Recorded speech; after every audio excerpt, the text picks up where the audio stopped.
लेकिन अब राहुल पर आपत्तिजनक बयान देकर कांग्रेस के निशाने पर आए रामदेव बचाव की मुद्रा में नजर आ रहे हैं। रामदेव का कहना है कि उनके बयान को गलत तरीके से लिया गया। दलित समाज पर दिए अपने बयान पर रामदेव ने खेद तो जताया, लेकिन माफी नहीं मांगी। कल जो हमने राहुल जी के बारे में जो कहा, उसको गलत तरह से प्रेजेंट किया।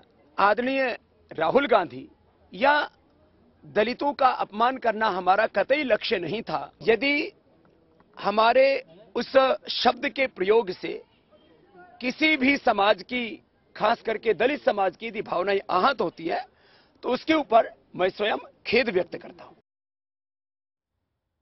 और इस पर और विस्तार से चर्चा के लिए इस वक्त लखनऊ से हमारे साथ जुड़ रहे हैं हमारे यूपी ब्यूरो चीफ शलभ मणि त्रिपाठी। शलभ, अब जब उनको लग रहा है कि यहां पर अब हो हंगामा होता हुआ नजर आ रहा है, तो वो खेद तो जरूर जता गए, दलित समाज के पास उनको एक मैसेज देने की कोशिश की, लेकिन माफी अभी भी नहीं मांगी।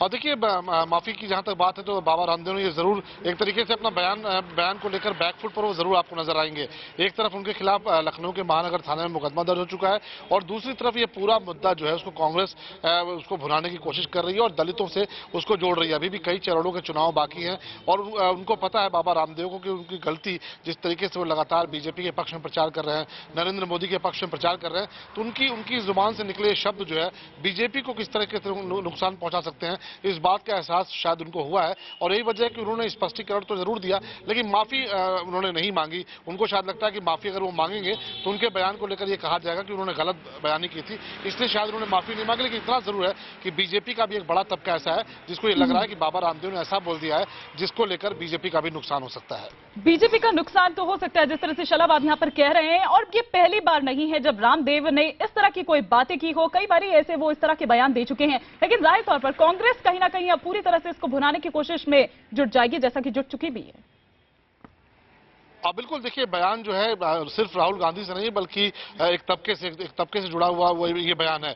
और इस बयान को लेकर जिस तरीके से कांग्रेस बिल्कुल फ्रंट फुट पर आ गई है, बीजेपी का कोई बड़ा नेता इस पूरे मसले पर बोलने को तैयार नहीं है, क्योंकि उसको ये लग रहा है कि बाबा रामदेव ने क्या कह डाला। बाबा रामदेव को ऐसा नहीं कहना चाहिए था। यही वजह है कि बीजेपी के बड़े नेता इस पूरे मुद्दे पर बोलने से कतरा रहे हैं। तो वहीं कांग्रेस को लगता है कि इस पूरे मुद्दे को जितना गरमाया जाएगा उतना ही ज्यादा बाबा रामदेव बीजेपी के लिए मुसीबत बनते जाएंगे और एक बड़ा तबका जिसको लेकर बयान दिया है बाबा रामदेव ने, वो कहीं ना कहीं नाराज होगा बीजेपी से और इसका फायदा आने वाले चुनाव में हो सकता है।